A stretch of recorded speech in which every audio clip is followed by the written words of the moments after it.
Bugun men siz bilan juda muhim va ko'pchilik oilalarga bevosita ta'sir qilishi mumkin bo'lgan masala haqida gaplashaman. 2022 qonun loyihasi safarbarlik yoshi. Yoshgacha bo'lgan fuqarolarga taalluqli ehtimoliy o'zgarishlar va bu mavzu bo'yicha ochilgan petitsiya. Bu axborot shunchaki siyosiy yangilik emas. Bu ko'plab odamlarning ishiga, oilasiga, sog'lig'iga, hujjatlariga va kelajak rejasiga tegishi mumkin bo'lgan amaliy masala. Men bu videoda sizga vahima tarqatmasdan oddiy tilda nima o'zgargani, kimlar e'tiborli bo'lishi kerakligi, kimlar darhol xavotirga tushmasligi kerakligi, qanday istisnolar borligi va o'z huquqingizni himoya qilish uchun nimalarni tekshirish kerakligini tushuntiraman. Videoni oxirigacha ko'ring, chunki eng muhim qadamlar va hujjatlar haqida aynan oxirgi qismda gapiraman. Hozirning o'zida kanalga obuna bo'ling va videoga like bosing, chunki bunday mavzularda aniq, tushunarli va hujjatga tayangan ma'lumot juda zarur. Avvalo, masalani tartib bilan tushunib olaylik. Safarbarlik deganda davlatning mudofaa ehtiyojlari uchun harbiy xizmatga yaroqli fuqarolarni belgilangan tartibda chaqirish jarayoni tushuniladi. Bu jarayon oddiy harbiy ro'yxatga olishdan farq qiladi. Harbiy ro'yxatda turish hali odam ertaga frontga yoki xizmatga olib ketiladi degani emas. Lekin ro'yxatdagi ma'lumotlar yosh, sog'liq holati, oilaviy ahvol, ish joyi va mutaxassislik keyingi qarorlarga asos bo'lishi mumkin. Oldin ko'pchilik odamlar safarbarlik yoshi, harbiy hisob, tibbiy komissiya va chaqiruv tartibini bir-biridan ajratmas edi. Masalan, bir odam bir takis yoshda bo'lsa, men allaqachon yoshi katta odamman, menga tegmaydi deb o'ylashi mumkin edi. Yoki 52 yoshdagi odam mening sog'lig'im yaxshi emas, demak, umuman masala yo'q deb hisoblagan bo'lishi mumkin. Amalda esa bunday xulosalar har doim ham to'g'ri emas, chunki qonunda yosh chegarasi alohida, tibbiy yaroqlilik alohida. Oilaviy imtiyozlar alohida, kasbiy ehtiyoj alohida ko'riladi. 2022 qonun loyihasi atrofidagi bahslarning asosiy sababi ham shunda. Odamlar safarbarlik yoshining 25 yoshgacha bo'lgan qatlamga ta'sir qilishi mumkinligidan xavotirda. Agar tartib o'zgarsa, avval o'zini bu masaladan chetda deb bilgan ayrim fuqarolar ham hujjatlarni tekshirtirishga, harbiy hisobdagi ma'lumotlarni yangilashga yoki o'z huquqiy maqomini aniqlashtirishga majbur bo'lishi mumkin. Bu yerda eng katta xato mish-mishlarga ishonish. Ikkinchi katta xato umuman e'tibor bermaslik. Men ekspert sifatida shuni aytaman. Bunday vaziyatlarda birinchi qilinadigan ish qonun loyihasining rasmiy matnini ko'rish. U qaysi bosqichda ekanini aniqlash, kuchga kirganmi yoki hali muhokamadami, shuni bilish. Chunki qonun loyihasi bilan kuchga kirgan qonun bir xil narsa emas. Loyihaga qarshi petitsiya bo'lishi mumkin, deputatlar uni o'zgartirishi mumkin. Ayrim bandlar olib tashlanishi yoki yumshatilishi mumkin. Shuning uchun har bir odam avvalo huquqiy holatni aniq bilishi kerak. Endi eng muhim savol, kimlar xavotirlanishi yoki hech bo'lmaganda hujjatlarni tekshirish kerak? Birinchi navbatda 15 yoshdan 25 yoshgacha bo'lgan, harbiy hisobda turishi mumkin bo'lgan erkaklar. Lekin masala faqat yosh bilan tugamaydi. Agar odam 20 yoshda bo'lsa, lekin harbiy tajribaga ega bo'lsa, muayyan texnik mutaxassisligi bo'lsa yoki ilgari harbiy xizmatda bo'lgan bo'lsa, uning holati 25 yoshli umuman tajribasiz odamnikidan farq qilishi mumkin. Masalan, 23 yoshli Rustam ismli fuqaro bor deb olaylik. U ilgari armiyada aloqa bo'yicha xizmat qilgan, keyin 25 yil telekommunikatsiya sohasida ishlagan. U o'zini men yosh emasman deb o'ylashi mumkin. Lekin davlat uchun aloqa, texnika, muhandislik, transport, tibbiyot, logistika kabi sohalar alohida ahamiyatga ega bo'lishi mumkin. Demak, Rustam aka uchun eng to'g'ri yo'l vahimaga tush emas, balki harbiy hisob ma'lumotlari, tibbiy holati, oilaviy sharoiti va ish joyi bo'yicha hujjatlarni tartibga keltirish.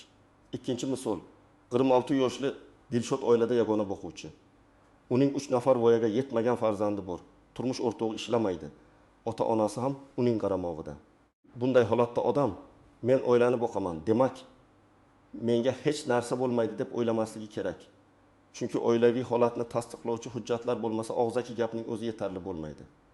Tug'ilganlik guvohnomalari, nikoh guvohnomasi, qaramog'idagi shaxslar bo'yicha ma'lumotnomalar, daromad va ish joyi hujjatlari kerak bo'lishi mumkin. Huquq faqat mavjud bo'lsa emas, to'g'ri rasmiylashtirilgan bo'lsa himoya qiladi. Uchinchi misol. 51 yoshli shaxsda surunkali yurak kasalligi bor, lekin u so'nggi yillarda shifokorga bormagan. Tibbiy kartasida yangi tashxislar yo'q, u men kasalman deb biladi. Lekin komissiya oldida bu holatni tasdiqlovchi rasmiy hujjat kerak bo'ladi. Tahlillar, shifokor xulosasi, epikriz, davolanish tarixi, dori-darmon ro'yxati, kasallikning og'irlik darajasi, bularning hammasi ahamiyatli. Shuning uchun sog'lig'ida muammo bor odam bugundan boshlab hujjatlarini tiklashi va rasmiylashtirishi kerak. 4-misol, 35 yoshli fuqaro boshqa shaharda ishlaydi. Yashash joyi bir joyda, ro'yxatga olingan manzili boshqa joyda. U chaqiruv qog'ozi kelmaganini bahona qilib yurishi mumkin. Lekin amalda ma'lumotlar bazasida eski manzil, eski telefon raqami yoki noto'g'ri ish joyi ko'rsatilgan bo'lsa, bu keyinchalik muammo tug'diradi. Eng ko'p uchraydigan xatolardan biri aynan shu. Odamlar o'z ma'lumotlarini yangilamaydi. Keyin esa men bilmagan edim deydi. Huquqiy jarayonlarda bilmagan edim, har doim ham himoya bo'la olmaydi. Kimlar darhol vahimaga tushmasligi kerak? Birinchidan, har qanday yosh chegarasi avtomatik ravishda hammani chaqirish degani emas. Ikkinchidan, tibbiy yaroqlilik masalasi bor. Uchinchidan, qonunda kechiktirish, ozod qilish yoki alohida tartibda ko'rib chiqish asoslari bo'lishi mumkin.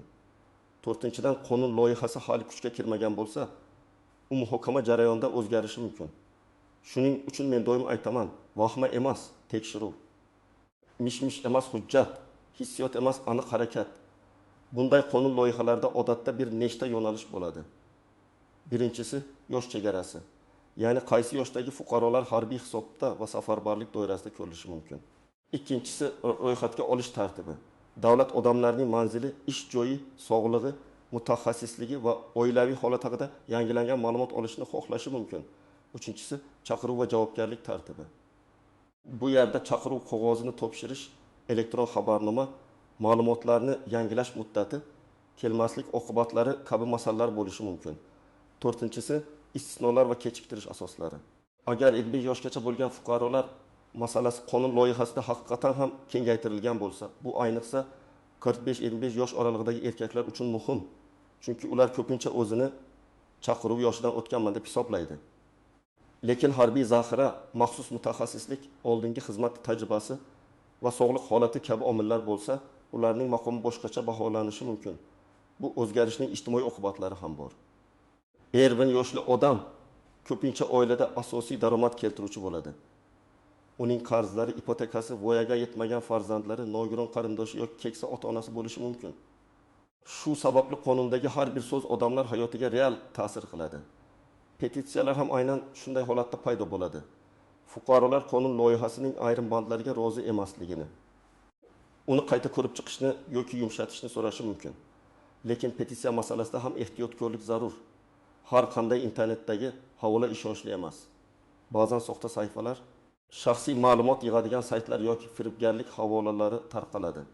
Agar siz petitsiyani ko'rmoqchi bo'lsangiz yoki o'z pozitsiyangizni bildirmoqchi bo'lsangiz, faqat rasmiy platformani tekshiring. Sayt manzili to'g'riligiga qarang. Shaxsiy ma'lumotlaringiz qayerga kiritilayotganini biling. Telefoningizga kelgan tasdiqlash kodini hech kimga bermang. Petitsiya fuqarolik pozitsiyasini bildirish vositasi bo'lishi mumkin. Lekin u xavfsiz va ongli tarzda bajarilishi kerak. Endi ko'pchilik tushunmaydigan eng nozik joylarga o'tamiz. Birinchi nozik jihat tibbiy yaroqlilik. Odamning yoshi mos bo'lishi mumkin. Lekin sog'lig'i bo'yicha yaroqsiz yoki cheklangan yaroqli deb topilishi mumkin. Biroq buni faqat mening belim og'riydi yoki bosimim bor degan gap bilan isbotlab bo'lmaydi. Tibbiy komissiya hujjat ko'radi. Agar sizda yurak, qon bosimi, diabet, asab tizimi, ko'rish, eshitish, umurtqa bo'g'im, ruhiy salomatlik yoki boshqa jiddiy kasallik bo'lsa, barchasini rasmiy tibbiy hujjatlar bilan tasdiqlash kerak. Ikkinchi nozik jihat oilaviy sharoit.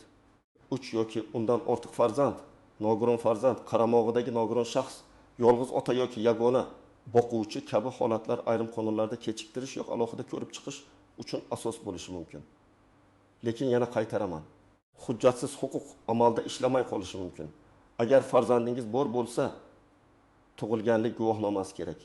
Agar qaramog'ingizda nogiron shaxs bo'lsa, nogironlik hujjati va qaramog'ingizni tasdiqlovchi ma'lumot kerak. Agar siz yolg'iz ota bo'lsangiz, sud qarori yoki tegishli guvohnoma kerak bo'lishi mumkin. Uchinchi nozik jihat ish joyi va bron qilish masalasi. Ayrim strategik korxonalar, tibbiyot muassasalari, energetika, transport, aloqa, mudofaa sanoati yoki davlat uchun muhim infratuzilmalarda ishlaydigan xodimlar alohida tartibda ko'rilishi mumkin. Lekin men muhim joyda ishlayman deyish yetmaydi. korxona tomonidan berilgan rasmiy hujjat, buyruq, mehnat shartnomasi, lavozim tavsifi va biron mavjud bo'lsa, uni tasdiqlovchi ma'lumot kerak bo'ladi. 4-nozik jihat harbiy hisobdagi xatolar. Ba'zi odamlarda eski pasport ma'lumotlari, eski familiya, noto'g'ri manzil, noto'g'ri mutaxassislik yoki eskirgan tibbiy holat ko'rsatilgan bo'ladi. Bu xato vaqtida tuzatilmasa, keyin odam ortiqcha yuguradi. Men amaliyotda ko'p ko'rganman. Odam aslida 3 farzandli, lekin bazada bu ko'rinmaydi. Odam operatsiya bo'lgan, lekin tibbiy kartada oxirgi ma'lumot yo'q. Odam boshqa shaharga ko'chgan, lekin ro'yxatda eski manzil turibdi. Shuning uchun oldindan tekshirish juda muhim. 5-nozik jihat chaqiruv qog'ozi va xabarnomalar. Odamlar ko'pincha qog'oz qo'limga tegmasa majburiyat yo'q deb o'ylaydi. Lekin qonunchilikda xabardor qilish usullari o'zgarishi mumkin. Elektron kabinet, SMS, pochta, ish joyi orqali xabar berish yoki boshqa tartiblar bo'lishi ehtimoldan xoli emas. Shuning uchun qaysi usul qonuniy kuchga ega ekanini rasmiy manbadan tekshirish kerak. Ijtimoiy tarmoqdagi post yoki tanishning gapi yetarli manba emas. 6-nozik jihat jarimalar va javobgarlik. Agar odam ma'lumotlarni yangilamasa, chaqiruvga kelmasa yoki hujjat topshirish muddatini o'tkazib yuborsa, ma'muriy yoki boshqa turdagi javobgarlik bo'lishi mumkin. Bu yerda maqsad odamni qo'rqitish emas, balki oldindan harakat qilish kerakligini tushuntirish. Qonuniy yo'l bilan huquqni himoya qilish har doim yashirinishdan, kechiktirishdan yoki tasodifga tayanishdan kuchliroq. Endi eng kerakli qism. Oddiy fuqaro bugun nima qilishi kerak? Birinchi qadam rasmiy manbani tekshiring. 1220 qonun loyihasi qayerda e'lon qilingan? Qaysi bosqichda? Matni qanday? Qaysi ballar 55 yoshgacha bo'lgan fuqarolarga tegishli shuni aniqlang. Loyihaning eski versiyasi bilan yangi versiyasi farq qilishi mumkin. Shuning uchun faqat skrinshotga ishonmang, rasmiy matnni oching. Ikkinchi qadam harbiy hisob ma'lumotlaringizni tekshiring. Yosh, manzil, telefon, oilaviy ahvol, ish joyi, mutaxassislik, harbiy tajriba va sog'liq bo'yicha ma'lumotlar to'g'ri ekaniga ishonch hosil qiling. Agar xato bo'lsa, uni tuzatish uchun tegishli idoraga murojaat qiling. Murojaat qilganda og'zaki gap bilan cheklanib qolmang. Ariza yozing, qabul qilinganini tasdiqlovchi raqam yoki belgi oling. 3-qadam tibbiy hujjatlarni tartibga keltiring. Agar sog'lig'ingizda muammo bo'lsa, oilaviy shifokor, mutaxassis shifokor yoki tegishli klinikaga boring.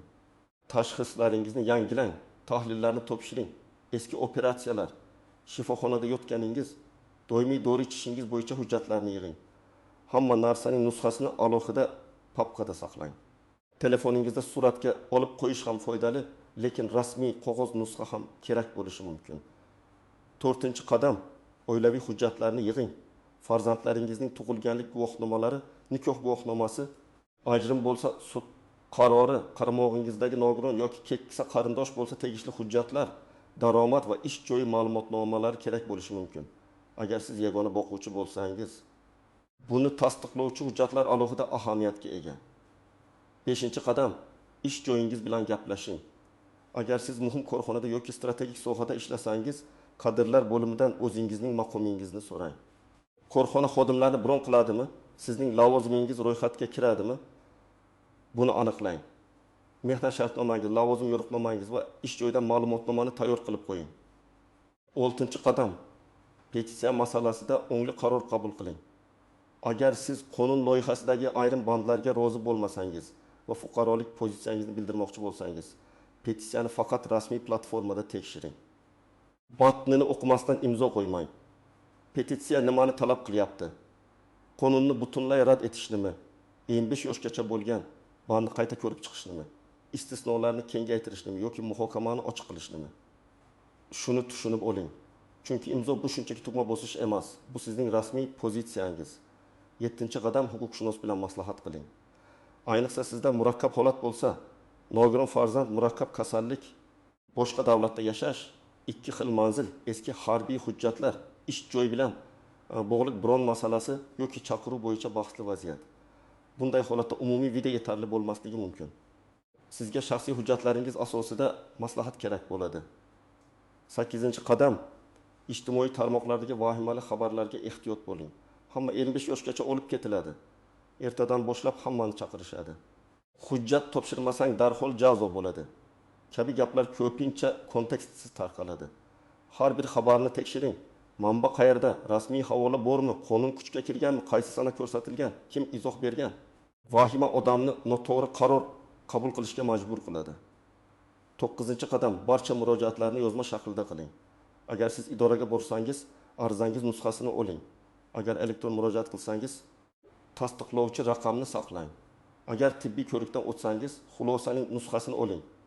Agar ish joyidan ma'lumotnoma olsangiz, sana va imzo borligini tekshiring. Keyinchalik men aytgandim emas. Mana hujjat degan pozitsiya kerak bo'ladi. 10-qadam oilangiz bilan ochiq gaplashing. Bu mavzu og'ir bo'lishi mumkin, lekin hujjatlar qayerda turgani, kimda qanday ma'lumot borligi, zarurat bo'lsa kim qaysi idoraga borishi, kim bolalarga qarash kabi amaliy masalalarni oldindan bilish foydali. Bu qo'rquv tarqatish emas, bu mas'uliyatni rejalashtirish. Bu mavzuda 3 ta asosiy narsani eslab qo'ying. Birinchisi, 1222 qonun loyihasi va 75 yoshgacha safarbarlik masalasi ko'pchilik uchun befarq mavzu emas.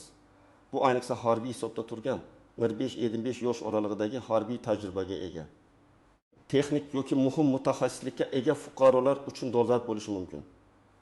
Ikkinchisi, qonun loyihasi, petitsiya, chaqiruv, tibbiy komissiya hujjatlar masalasida faqat rasmiy manbaga tayaning. Mish-mish, skrinshot, noma'lum kanal yoki tanish bilishning gapi asosida xulosa chiqarmang. Eng yaxshi himoya tartibli hujjat, aniq ma'lumot va qonuniy harakat.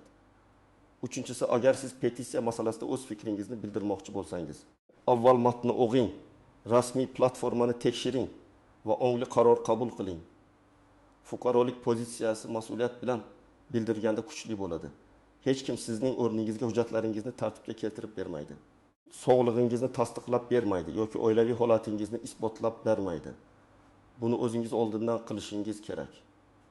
Bugun men sizga 1222 qonun loyihasi, 25 yoshgacha safarbarlik ehtimoli, petitsiya atrofidagi savollar, kimlar e'tiborli bo'lishi kerakligi, qanday istisnolar bo'lishi mumkinligi va amalda qanday qadamlar tashlash kerakligini tushuntirdim.